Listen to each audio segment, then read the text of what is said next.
Welcome back to Theorem Threads with Tarunika. Today we are going to see Z transform. So Z transform is basically a mathematical tool which analyzes discrete time signals, which means signals that are not continuous in time.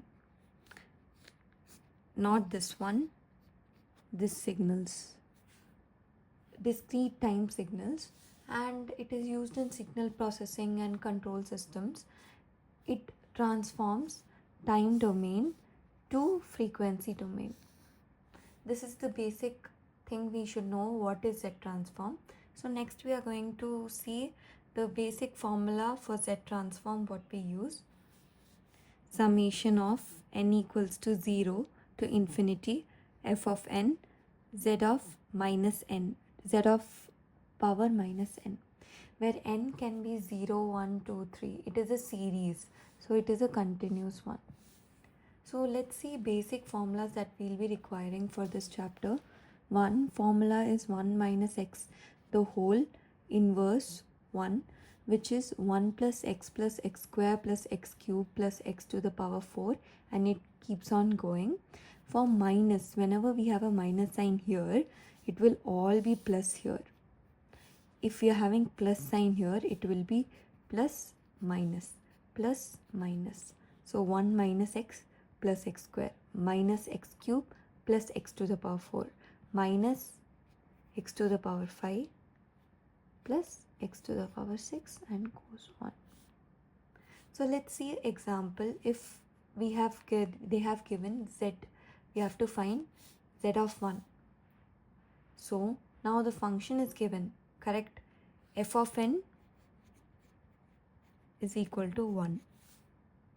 So 0 to infinity, in place of f of n we have substituted 1, z to the power minus n. What is z to the power minus n? 1 by z to the power n, which we can also write it as 1 by z, correct? So we have written it like this. Now when n is 0, 1, 2, 3, according to the series, when we substitute the values here, what will we get? We'll get a series, right? It will be first 1 by z of 0. Anything to the power x to the power 0 will also be 1. Anything to the power 0 will be 1. So first term we got it as 1. Plus when we substitute 1 by z to the power 1, then it will be 1 by z. Then 1 by z to the power n will next will be 2, 3, 4, and it will be continuous in a series. This answer is correct by itself, but we have to simplify it further.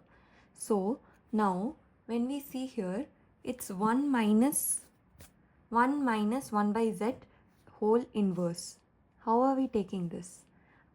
Remember we studied the formula 1 plus x inverse or 1 minus x the whole inverse, correct?